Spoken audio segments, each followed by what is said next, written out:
Let these guys tell you what they would do for a waffle hot dog. The Two Hawaii Dads Podcast. And we're back. It's the Two Hawaii Dads Podcast, and he is here.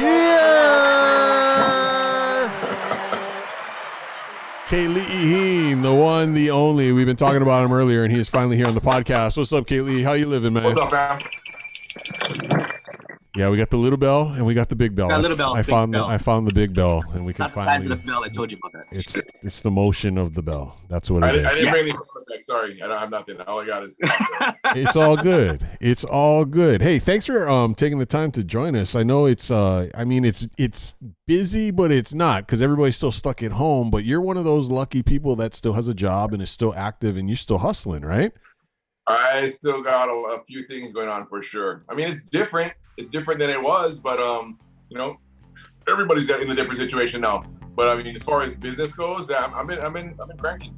Now, for those who may not be familiar, Kelii, with who you are and what you do, let's give them the quick elevator pitch. First off, these days, what you do, and then we'll get into the history. But these days, What are you doing these days? These days, my partner and I, Mark Becker, we do a champagne company called Devon. That we own, but we're based out of Hawaii. Obviously, both of us live here. We also do 3 Trace Tequila. I have Terra Water, the only plant-based water bottle that exists out there, 100% plant-based water bottle.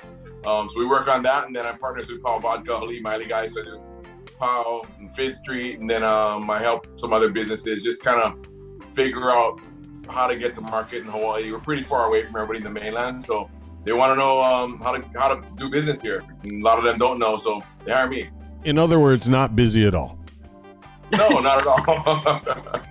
But actually, that all sounds like a lot, but the reality is, what I'm doing right now is delivering sanitizer in the back of my truck every day. That's my day-to-day right now. There you go. And a dad on top of that. All of that. Mm-hmm. Tell us a little bit. Be the hardest of the bunch. I was going to say, Kelii and I know each other, so I know the back history. Justin, you're just me and Kelii for the first time, but tell everybody about the little one at home right now. Well, he's in the living room right now. I have him tied up to a chair. There you go. I don't know. Great parenting going on. Awesome. This is we could spend a whole part of the show just getting parenting tips, dad tips from Kelii Heen, because he's got some. Can we talk about parenting for a minute? We can. About that? More than a minute. Go right ahead. Yeah. Is it hard being a dad in COVID-19 under quarantine? I'm thoroughly enjoying the time because I was always on the road, so that part I really, really enjoy. But I was driving home today. We went down to Waikiki because if you haven't been to Waikiki when it's empty, it's awesome. So taking on there, we go swim, mess around. The Elks is closed, so we have to go down to Waikiki, like right in front of the Hyatt. Yeah. But I'm driving back today, and I'm thinking, like, I'm a terrible teacher because I can't teach I'm not good at teaching the writing and the arithmetic and all those pieces. But I can teach them things that the teachers maybe at school can't. Life lessons. That's my way of making myself feel better about the situation. I'll take them to the beach, go swim, go fish, do stuff that's outdoorsy that school doesn't do. I'm going to take that as a win, but I don't know. I mean, I'm sure there's parents out there that are actually teaching their kids these things during this time. I'm not one of them. Now, you have... No, that's pretty cool because, one of the teachers, they sent down their final packet with my kids, and the teacher's like, after all of this schoolwork stuff is why don't you just teach them more life skills? And that's exactly what you're doing is life skills. Mm-hmm. I mean, we're growing up in Hawaii, right? So there's certain things that you learn in school and certain things you learn outside of school. Exactly. And they're both applicable as you get older, but you're never going to learn those that you can learn as a kid, those life skills of, being in the water and being comfortable there and doing other things like that, or hunting or whatever, everybody does different things. But you don't learn those later in life. Those are ingrained from you when you're 5 to 15, or it's a past. You're not going to learn them. And they say the kids, they get more out of that interaction, that vibing with dad, that hanging out with dad. That's what's going to stick more with them when they get older than, did they learn something, or did they know this formula, or did they understand how to do whatever, right? It's the feeling that they get when they're with you. Absolutely. That's what I remember. I'm sure that's what most people remember from their childhood is those moments, not that, when I learned how to, add these things or learn how to properly place a comma in a sentence. At the same time, Yeah, I don't know. I don't remember anything in geometry. Zero. I haven't retained anything. you're also going to teach your son though on how to sell. That's the thing is you are a salesman, and at some point you're laying the groundwork on how to turn your kid into a salesman. I'm sure he's already a salesman in some respects. I mean, I don't know if I'm uncomfortable, but being a salesman is such a weird thing. It's a weird thing to be known to do, because it's more like education and putting people in the right things. And every good salesperson will probably tell you that. It's not about like selling you this thing. Although, like, if I need to sell you this piece of paper, I'd probably be better at most people than would be at it. But that being said, like, you got to know a lot of basic knowledge about the product that you're going to sell, and then just walking people into the right decision. That's really what sales, I think, in this anyway. There you It's a go. good twist on it. Good twist. Now, Kelii, we've been talking about your son, but the cool thing is, and this is why I look up to you too, is that you have not only a son, but you also have a daughter. And as the father of a daughter, my daughter is a lot younger than yours. Tell us a little bit about the difference between being a dad to a boy and a dad to a girl. Whoa, I mean, they're just so different, right? I mean, it's so hard to explain. My daughter's a actually little. in the shower right in the other room right there. But And she's looking. She said, well, "Go ahead, Dad. Say something." yeah, I know. Say I'm something. walking in the bedroom right here. I got Kara and my son in the living room. I got her in the other room in the bedroom. No, I mean, he's nuts. Like, he's outgoing. He wants to go do stuff, jump off of things, just do crazy shit all the time, right? She is the opposite of that. Mellow, measured, quiet, thoughtful. He's not any of those. Granted, she's 16 and he's 4, but still, like, you can see what the path is going to lead down, right? As they get older, he's not going to be a thinker. How was she? Oh wow! He's It'll be gonna fun. jump first, think later. We continue to break news. We continue to break news here in the Two Hawaii Dads podcast. Lono is going to look this up in about 15 years and be like, "Brah, what?" I'm telling you, I feel very confident in my path that he's going to go down. He's either going to be like super awesome, like the most fun kid, because he's with. What's weird is she grew up in a different time, right? There was less, obviously, social media and all that stuff, but there was also like his uncles that come over. Like he'll see you, right? And you have your shows, and he sees Flash on TV, and he sees Uncle Maleko and whoever, right? It's not weird for him to see them on TV and or hear them on radio on a regular basis. Gotcha. On a show. For him, that's very normal. For my daughter, that was not a normal way to grow up. But so I think he's going to be either super cool and awesome and get all of it, or he's going to just be a complete train wreck. It's one of the two. Gotcha. No, it's good. He'll be dropping lines in elementary like, "Oh yeah, that's my uncle. He come over all the time." I was gonna say, how's That's this a guy? salesman line right there. Well, That's we've got the selling. radio host. How do your boys go around? Do they go around and say, "Hey, you know who my dad is? You hear the guy on the radio? You know my dad, Brian." Well, it hasn't benefited them anything yet. They haven't gotten any extra milks at school, extra bread rolls. So maybe I'm doing it all wrong. I think Kelii I might have to learn more about it. Oh man. I'm just trying. I'm trying to figure it out. I try to add him in whenever I can, so he gets used to it. But we'll see. It's gonna be a mess no matter what. There you go. Hey, so you weren't always this far ahead in life in your career. I mean, now you're kind of getting to chart your own course and decide where you want to go. But when you got started, you were working in the restaurant industry, right? That's your base comes from that background. Yeah. Yeah. Yeah. No, I was just texting back and forth. Do you guys know Micah Suderman? Yep, I do. Micah, he has Zia's Cafe in Kaneohe now. Zia's. And my first actual kitchen that I ran as a cook at the time, chef, whatever, was Zia's in Kailua. So I've known Micah for that was 20 something years ago. I'm a Kailua boy, so I grew up eating there. I remember eating at Zia's back in the day. I was back in the kitchen back there. So, I came from the restaurant side, and my transition was just a weird transition in. I was a cook. I was a chef over at Kukio in the Big Island, and a wine sales guy from a small company that Chuck Freer actually used to run called Fine Wine Imports. They called me up. They came into the restaurant. And they said, "Hey, we're looking for somebody to sell wine on the Big Island. I'll give it a try." So I gave it a try, and my first day of work, I realized real quickly that selling wine was way easier than cooking. So it was a time. But shit, man, kitchens are hot. You work hard. You work long hours. I give all those guys all the respect in the world. Work smarter, not harder. I think there's a better path for sure. So what I also know about you is that you've also lived on a number of islands. You're originally from Oahu, right? Yeah. Okay. Yeah. But you've spent time on Big Island. You spent time on Maui. Tell me a little bit about that. Like, why move around? Why not stay in one place and settle down? Well, actually, when in 2000, I went in. My dad is a flooring contractor, so he was doing a job up at the Four Seasons up there in Big Island, Hawaii. And he took a job there. I went to go help him, and I ate at that restaurant because he got some like trade stuff. So I ate at the restaurant. I was cooking at the time, but not like I wasn't like all the way in. I was doing private work. I'd worked for, I'd done a lot of private work, but I'd never worked for like a large corporation. So at that time I was like, you know what, either I figure I can make it on my like ability to communicate with people, charm people over a dinner, them hire me back to come work in their house, or I can just see if I got the chops to cook. Like, can I really do it just with no connections, no nothing? So I quit my job working as a private chef here. I was working for, just after I got done with Paul Allen, I was working for the Wang family in Lanikai. I left that and I picked up steaks and moved to the Big Island to become a cook 5 at the Four Seasons. Wow. Like peeling potatoes, making stock, just doing all the stuff. But I just wanted to give it a try. That's a big change to go from a private chef to back into a big commercial kitchen.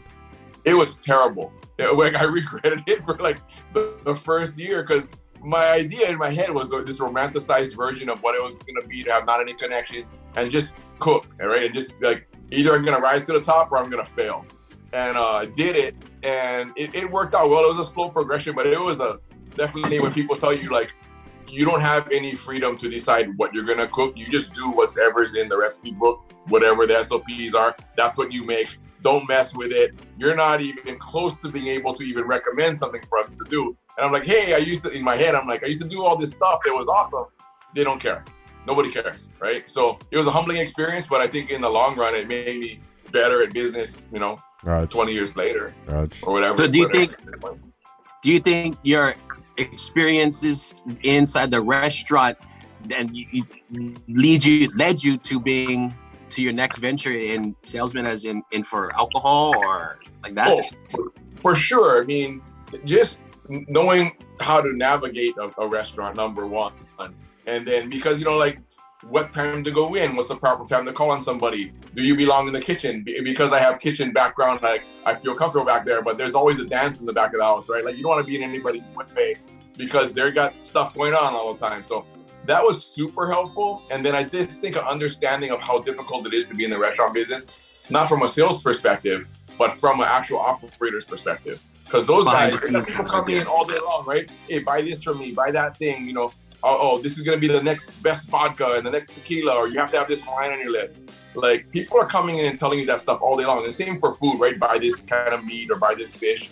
And you got to navigate all of that at the same time. You're trying to run your business, right? So knowing that was the case, I had probably a more tempered approach to being able to talk to people on a way they wanted to be spoken to, as opposed to coming in like guns blazing, like, oh, buy this, buy that. This is good. You should buy this for me. Like, you got to understand, they still got to sell it to their customers, and their customers have to enjoy it. So it's a cyclical process. It's not just I sell you something, you have it now. Good luck with selling that thing out, right? Once you understand that, you're better at sales if you understand, like, even though we sell it to a restaurant or to a bar or whatever, to a store, the process isn't finished. It still has to go to a customer. It's still the relationship. A lot of salespeople don't understand that. They just think you sell it and that's a wrap, right? You got your money and move on. How has that affected the way that you're doing stuff with your brands now? Because now you've got an ownership role. You have a very direct, relationship with how things are done. It sounds like you know what you want to do and the way you want to act around your customers now, around the people that you're working with now, and what you've learned in the past is leading to you to today, obviously. Oh, for sure. Just a quick side note: can we swear on this show? Yeah. Is it a no swear show? I mean, it's dad life, so dad life is not. I have a feeling Kelii is ready to fire right now. Yeah, I'm trying to edit myself. That's why. No, what I was gonna say is. It just takes a long drink. Hold my beer. Hold on. Boy, come here. Hold my beer. No, I I learned the way that I wanted to do business by seeing people that I thought did it really poorly. That the people, sometimes you come across somebody and in your life, and mostly as when I was running a distributor, when I was with Young's Market, that's when you really come to notice as an owner of a brand or a supplier or a supplier representative.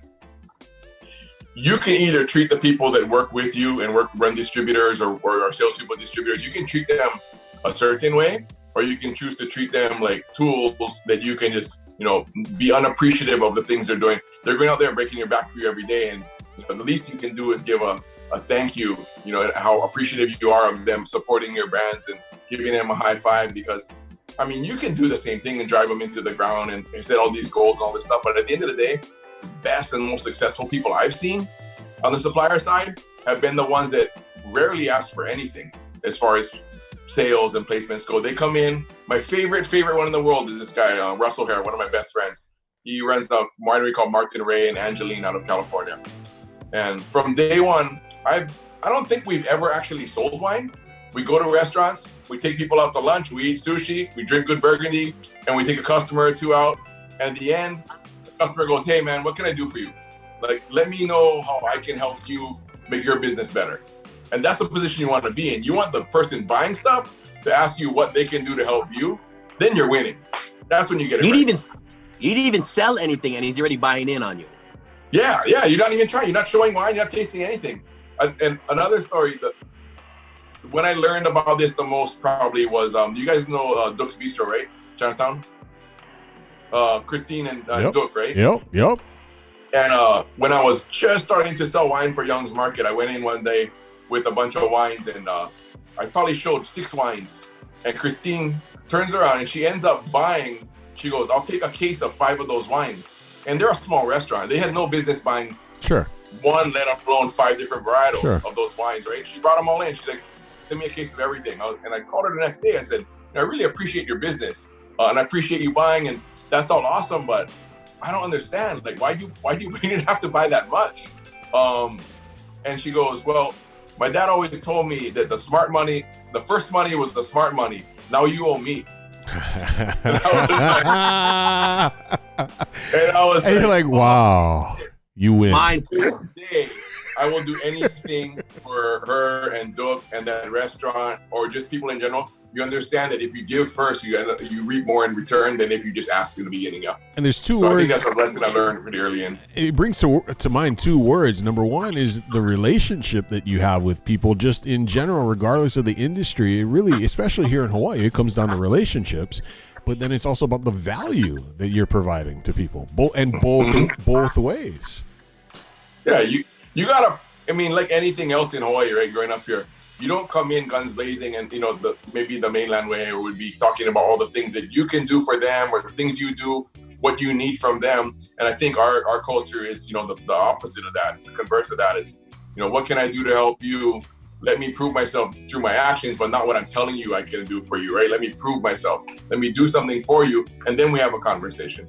I'm pretty sure you went to. I'm sure you went and sold on the mainland, and that's 2 totally different styles, right? The local style and the mainland style. There is a difference, right?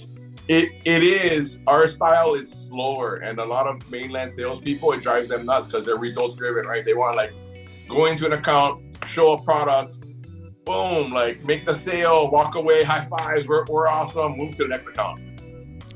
We don't do business that way. Ours is a slow play, but our relationships are solid and real. And are you doing that with the new brands? Are you doing that with the new brands when you're going to the mainland? Oh yeah, absolutely. When I go to the mainland, I don't necessarily ask. There are people that do it. It's their livelihood, right? They're commission based. I'm not. Thankfully, that's the position I happen to be in. But what I can do is build long-term relationships and have people not only trust in the brand and the liquid and the bottle and the package they can sell, but also have a relationship with me or any of us, right? That's really the people that you like. You think about the people that you've enjoyed that relationship, even though it was transactional over your career, it's always people that you have a real foundation of a relationship with. It's not like, oh, they brought me this great vodka that I was turned on to. Nobody cares. Nobody cares. They just want to know that you got their back, that you'll support them when they need you, and that it's a reciprocal relationship. And so long as symbiotic, people are happy. Yeah. And that's what we need in these times now. I think that's what it is. Everybody got to have each other's back during these times. Yep. I think that's what it is too. It's a Hey, good point. let me ask you this. Would you suggest to your son or your daughter to do what you've done, to go at this point right now with COVID-19 and quarantine, and your daughter's getting about to that age, go to college, go get a job in a kitchen, like following dad's footsteps, or go a different direction? Kitchen, 100% no. It's a hard no on kitchen. I would never recommend that to my kids. Take it up as a hobby. Don't do it as a career. Go be like Flash and work out a lot and be on the radio and be a star. He's actually coming over here tonight. He's on his way over in a little bit. I'm sure he's going to need a cocktail when he gets here. No, I think from what I do, what I recommend to my daughter anyway is that, school is super important, but at the end of the day, what I find to be the common trait among people that I know are successful is the ability to communicate to people face to face. I think that's the most important element, because you can have all the knowledge in the world, you can know about this, you can have all this money, but unless you can have like a one-on-one connection with people and communicate well, all of that's for naught. So I think education is very important. At the same time, those intangible educational pieces they don't teach you, like financial understanding, as well as being able to communicate socially, those are really hard to teach, but those are so important when it comes to business. So important. Even with all this technology, even with Zoom, even with all the means to not have to be around other people, it still comes down to face-to-face conversations. Yeah, and if you do that well, I think no matter what you do, you'll be able to be successful, because people, for the most part, most of my people that I know, they're smart. Some communicate better than others, and the ones that can communicate well tend to rise to the top quicker because they can get what they need to say out faster, and people understand what they're trying to tell them. I think that's super important as far as career success goes. Because I can't write. Damn, I want to work for him. I want to work for Kelii after this. He's inspired me. I'm running through a wall. Let's do this. That's what it is. Make people feel good, man. I mean, just business is about being able to support people and let them grow within the organization. If you don't do that, you can get stuff out of people if you want to beat them down and always be like on their ass about what they didn't do. But at the end of the day, I think like business is only one element. Like as a human, you're better off having empathy for people, understanding where they're coming from, because that's going to take you further. This sounds like good tips to being a dad too. I mean, this could be applicable to the kids. I mean, a lot of these same attitudes. The problem is I can't tell them because they don't listen. Like I can't have a 20-minute. Nobody gives a shit. They don't care. You can't fire your kids. Yeah. No, they don't want to hear this from me. But you guys, we're in the same boat, right? So you guys, we can have the conversation about what we're supposed to do. There but you go. The kids do not care one little bit about what we're talking about right now. Hey, by the time this shows up online, Mother's Day will have come and passed. So you can, if they're not in the next room and if she's not listening too much, like, do you have any secret plans that you want to talk about real fast? No, I'm super screwed right now. This is gonna drop till after Mother's Day. Yeah. So, okay, here's the deal. He's a huge Josh Tatofi and Paula Fuga, right? Okay. So Josh Tatofi put out this thing where he would like sing or like drop a Mother's Day whatever for people if you hired him to do this. So just today I text Flash and I'm like, hey, I'm super late to the game, but is there any way I could get Josh Tatofi or Paula Fuga to like sing her Happy Mother's Day or do something along those lines? That failed miserably. He's like, you're out of here. So, worst comes to worst, you can have me and Jason. I was gonna say the two Hawaii dads. It's pretty much the same. Happy Mother's Day. Well, do it for free, damn it. I don't know what to do. I don't know what you guys are gonna do. She actually sent me a picture of a bracelet thing that she wanted.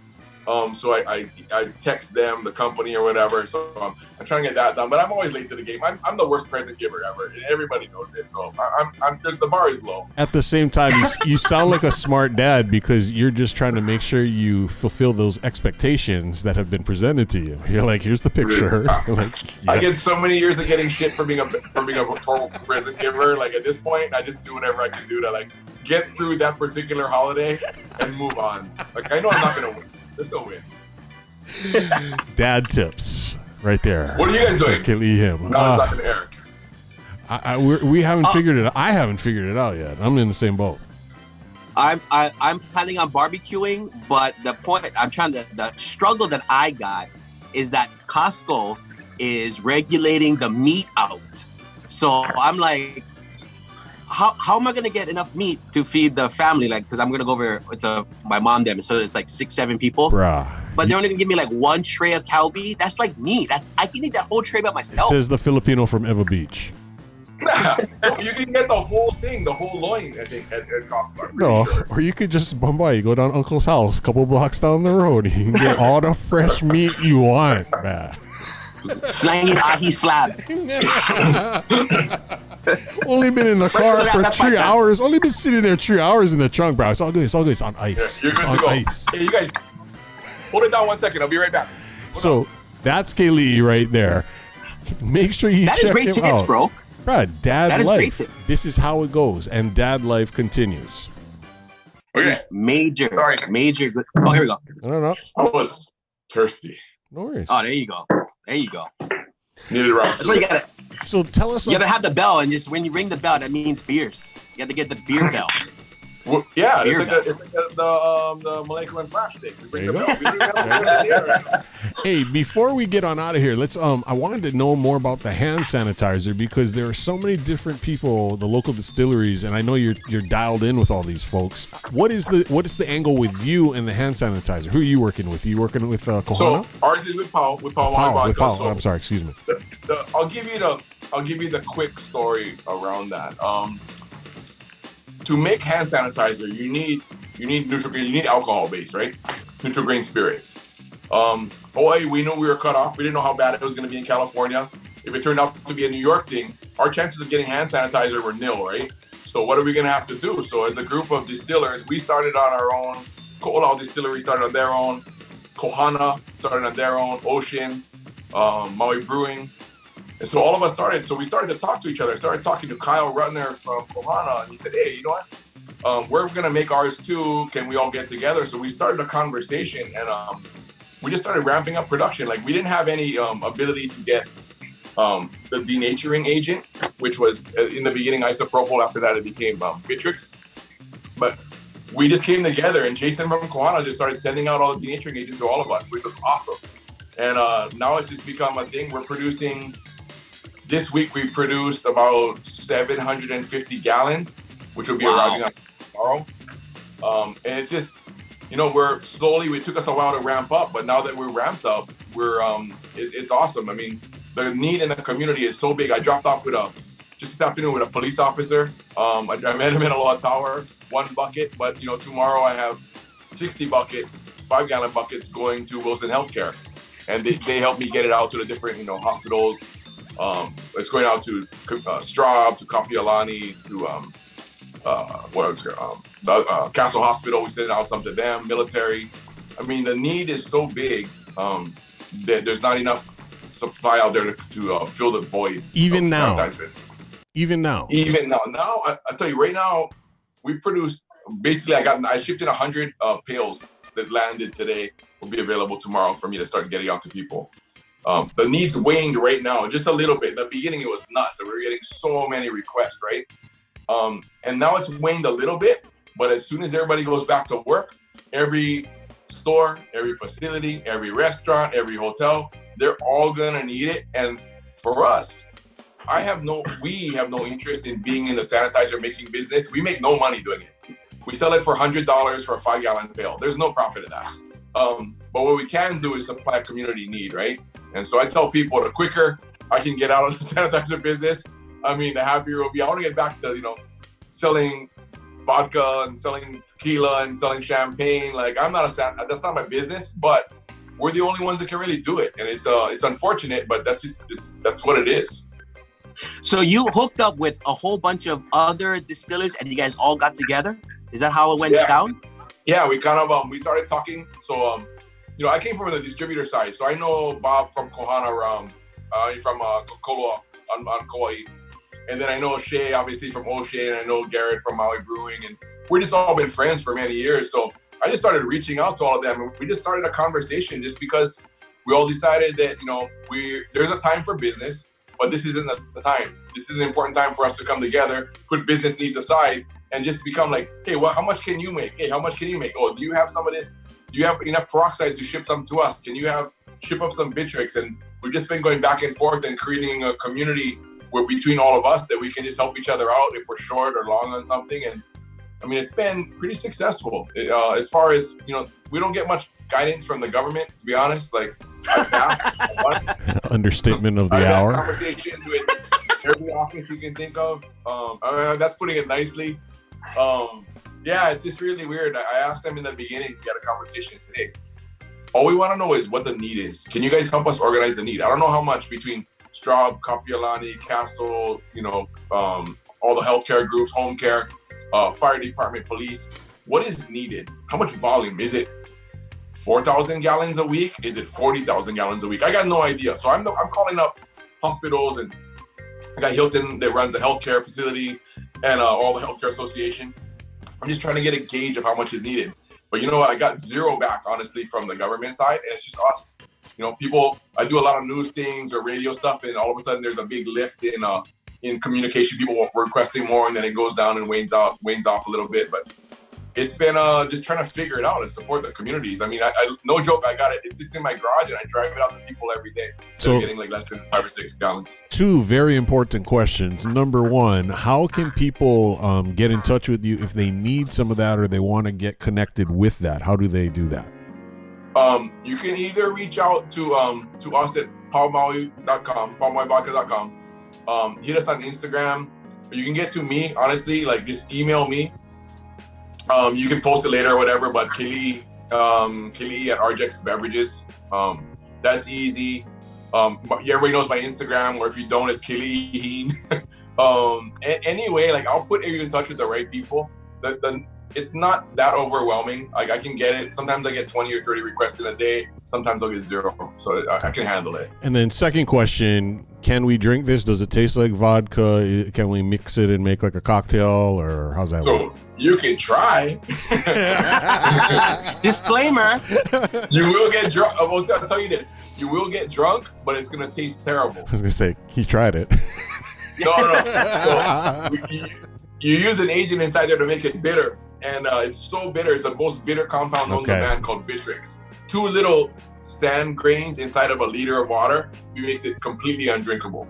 You can't even come close to it again. And that's this is crazy stuff. Well, and this is what's going to keep the kids. Well, it's what's going to keep the kids from abusing this stuff and going and doing stupid stuff with it. Probably. Kind of the point. I was 16 once, 14, 15. But, yeah. Anyways. Hey, Jason, I got a question. Yeah. What do you guys are you guys drinking more? Do you think people are drinking more or less at home? I think people are drinking less at home, but that's going to change as this continues to go on. You know what I mean? Because I've seen so many stories of, I haven't had a drink in a month. I haven't had a drink in 2 months. Look at all this weight I'm losing. Because those are the people who are used to going out, who are used to being around other people, right? Mm-hmm. You have the subsection of people who need to drink and need to have a drink, and they're still drinking. You know what I mean? That didn't stop from before quarantine. It's not going to stop after. What I think is important, and what I'm going to be talking about in my column actually coming out in the paper this week, is what do we do now when it's this new normal and the bars aren't open and you can't go hang out at the bar, but you want to have a bar experience? What do you do? You mean from a cocktail perspective, from the quality of the drink, or from the actual like sitting in front of another human making you a cocktail? Both. And I think we talked about this morning, and I think there's going to be a huge lift in at-home entertaining.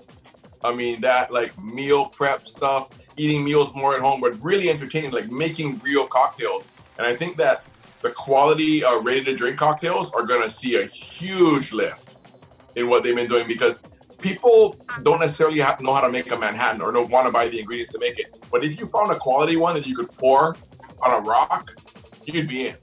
It's like buying a BLA old fashioned, right? Like, hell yeah, I'm going to do that and pour it on because it's delicious. Like if that thing was able to be replicated, not to the level of a BLA, but to a reasonably good level. Well, and see, here's my answer to that is BLA, for those who don't know, Bar Leather Apron, one of the best bars in Honolulu, world renowned. Shout out to Justin Park. But they're actually doing twice a week drink service. You can go and get a BLA Old Fashioned. Yeah, I actually was, yeah. But I see what you're saying, because I can also, or there was a time when I had a Better Home bar where I could also go and make you an Old Fashioned that would stand up just as well to a BLA Old Fashioned, because it's a Kelii Heen Old Fashioned. And then what? You know what I mean? Like, the best drink is the drink. Sometimes the best drink is the drink you make for yourself, no matter what. The best drink's the one you have in front of you. Exactly. Is how it's exactly, and you control it, so you can make it any way you want. No, but I mean, if I could go out and get a smoking gun from from Pint right now, or I mean, there's that sour they do down at Pig and the Lady. Yep. But if you're at a home occasion and you can get a great margarita or a great old fashioned or a great Manhattan, I think that's going to be a thing. I honestly do. So you think there will be a demand for people that will order it from some of their favorite bars and then take it home? Or are you saying people are going to start learning how to make their own drinks in a better fashion at home? They're going to do that. They're going to, hopefully we'll be able to carry this on and be able to get to-go drinks from bars, because I think that is a good way to do it's a good thing for the businesses as well as for the consumers, because I want to enjoy that style of cocktail at home and I can't get it there, which is fine. It's better for the restaurants and bars. And then I think the ready to drink, people are going to come out with better and better products that are going to be like not just sweet, syrupy, low alcohol bullshit. It's going to be like high quality with real vermouth and all that. I think that's already happening.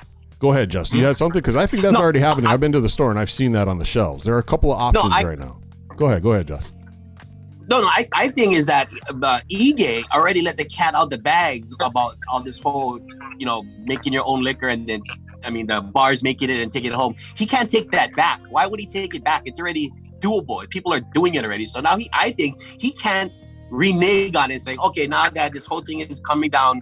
Yeah, but it's called an emergency declaration. When it goes away, he can just say it's over. It's more like, can we change he signed that? like 18 of them already. So yeah, that don't count. But when it expires, it expires. I think what you're saying is maybe going forward, this is what is the new normal. Is you should be able to do this going forward. Right. What do you think, Kelii? Yeah. The new normal is going to be a new normal. It's not going to be. We're not ever going back anytime soon to the way that we were sitting in bars and at restaurants and on planes, and all of that stuff is going to be different. It just is. And it sucks. It sucks. Yeah, it's going to be hard to get those Korean girls to rub your leg from 6 feet away. It's harder. They got to have gloves in the whole 9 yards, right? You have prosthetic hands on a stick. Like, you got, hey, come here. Hey, and I have no idea what I'm talking about. What are they going to do at 939? What are they going to do at Roxaw? What's going to happen? Fems is getting torn down. But what's going to happen to the finer establishments in Honolulu? Easy, boo. Plexiglass with a little slot inside. You're good. Because you're not supposed to be touching anyways. Like an ATM. You'll be fine. Kaylee's all about solutions. Solutions based. It's the new norm, folks. All right. So if people want to check out your brands, I know when we talked about this before the show, you're like, yeah, I'm not trying to sell anything. I'm not trying to push anything. But again, now that people have gotten to know Kelii, have gotten to understand what you do and who you are, and now they want to drink your alcohol. How do we find your alcohol? Where do I go? What do I do? I do work with a couple of brands that are worth mentioning. One is obviously Palm Maui Vodka. Kind of got on. We do the sanitizer. We're located up Country Maui, up in Maui. We've been there. That business has been around for 70 plus years. The distillery's been there for over 15. They're an amazing family that I just happened to partner with. They're awesome. So if you can support them, great. It's made on Maui, made from pineapples. The pineapple farm is 500 yards away from the distillery. It's nuts. If you ever get a chance to go up there, anybody on here, hit me up. I got you. And I have this conversation with people. It doesn't have to be your favorite vodka, but you need to support local. You need to buy a bottle or two whenever you have the opportunity, because if without the local brands, without supporting that, what do we have? You know what I mean? It doesn't have to be and we appreciate it. That business is doing really, really well. And, the partnership with them is great. So I do that thing. I also manage a brand in Hawaii called Flying Embers. It's a hard kombucha. I know hard seltzers are a big thing. Kombucha is it kind of combined. It's kind of health and wellness combined with alcohol drinking, which I'm into it. Not everybody is, but I mean, the sales in like a Whole Foods are bonkers. You know what I learned? Wait, did you just say healthy alcohol? Bruh, did you hear that right? The booch, bruh. It's the booch. I wrote a column about that a few months ago, and what I learned about the booch is that if you drink too much of the booch, then it comes out of the wrong end. Don't drink too much booch. If you're gonna drink a lot of booch, don't drink the ones from the ones from the little corner store. It's not like when you go get a 12-pack. It's not like when you go get a 12-pack. You're like, yeah, we partying, bro. We're gonna party. We see how much you can drink, bro. Don't drink too much of the booch. The cleanse. You get the cleanse. Comes out the boot end, or it turns into the cleanse. So we do that. So I have those two, and then I also have Becker and we have Terra Water, which is that biodegradable plant-based water bottle. Talk about that bottle, bro. That's pretty cool. That bottle, like you're saving the planet. We glossed over it a little bit, but yeah, no, it's the coolest project that we do as far as changing the way that people consume things by a long mile. I mean, there's nobody else doing 100% plant-based water bottle. Dasani does like a little kind of a gimme up to 30% plant-based water bottle, which whatever that means, up to 30%. And there's people out there doing all sorts of business. Our proposal with that is that people don't recycle. That's the reality. You're not going to change that behavior. At the best case scenario, they're recycling 20% of their 80% goes to landfill, burn, ocean, whatever, right? If that's the reality of the situation, we think it's more important to be putting a plant-based biodegradable product into that than trying to get people to switch to live in this utopian society where everybody's putting everything to recycling, because we know from past history that's not the way it works. Don't trust them. Don't trust them. They're still going to do it. And if we're in Hawaii, if we're going to be fair, we don't even have a recycling facility here. Yep. We ship it all out. So what's the point of that? So the Dasani tastes like ass. It is. Dasani tastes like ass. It is not my favorite. That is there you go. That is a stellar commentary from Jay Ira on the Two Hawaii Dads podcast. Tastes like ass. We can quote that and put that on the clip for the video promo. Hey, so those are the things I do. Can you get that at the Can you get the water at Foodland, at Safeway, at times? Can you buy it locally? Right now, we've just been doing mostly hotels and stuff, but they've been closed down. Okay. We will be in 7-Eleven as soon as this opens back up again. And then from there, we'll be in Foodland times longs. We can order online, obviously, at terrawater.com. You can order from us online. That's easy. Honestly, you should be drinking out of a bottle, not even a plastic bottle. Yes, that's what you should be drinking out of. But if you're going to get bottled water pretty soon, you should be able to go to 7-Eleven and do it the right way and support you guys. Yeah, no, we agree that we should be drinking all auto-recyclable containers. There's occasions when that's not appropriate or not possible, and that's when we want to use things that are plastic. Can we find that brand online, social media, anything in particular? Absolutely. Terrawater.com and or Terrawater, either for Instagram or for our website. All right. And I know we're stretching this out, and we were turning Kelii into a segment, but Kelii is not a segment. He is an entire show. Kelii is taking on the entire show, and I want to know about the tequila, because this concept is another brilliant idea that I can't believe nobody else has jumped on first. You can go out and buy a bottle of tequila, but then if you want a different kind of tequila, you got to buy another bottle. If you want this, you got to buy like 5 different bottles of tequila. You have solved that problem. Mark Becker, my partner, solved the problem. I'm on the gravy train, though. I will say that. Shout out to Becker. What we did was he was thinking like, hey, with the new consumer, people want to trial things all the time, right? The new consumer is not brand attention span. Short attention span. Yeah. So what he did is created a bottle that was stacking 3 bottles with an añejo on the bottom, reposado in the middle, and a blanco on the top. It comes in one tall stack like this. One bottle fits on top of the other, and they're glass closures, so it just stacks up to a bottle. It's about size of a Grey Goose bottle, but 375s of each. We actually were just working with a big mainland chain today. We're gonna be doing a Blanco tequila and a mezcal duo pack. Breaking news! We're still breaking news on the podcast. We're doing it again. We're doing it again. 3 for 3. 3 episodes in a row. Bruh. You're the first to hear it. Is that going to be a new brand, or is that going to be an extension under? That's gonna be just another package, but we are also finishing up the Extra on You, a 5-year that'll be coming in. The packaging is super cool. It's matte black. It's everything that a crystal glass bottle is not. Nice. We're gonna go the polar opposite direction on that. Nice. I love the idea. It's like the phrase that keeps popping up in my head is like Samps, bro. You like Samps because now you can get a little bit of everything. You've got 3 bottles of tequila right there. You don't have to buy a full bottle. You can sample a little bit of every one. The common thread is that we're trying to find innovation. The things that we're doing with the champagne is the same situation. And really, it boils down to you can innovate all you want in packaging and marketing. You got to have quality product in the bottles. And then the package innovation and marketing comes into play. But it starts with good product and then LinkedIn's out into marketing. Again, just because I know him, I'm sorry I keep talking, but it's just because I know him. He sits here and talks about packaging, and then he talks about quality of product. If you know Kelii, Kelii is all about quality of product. It's all about the quality of the product.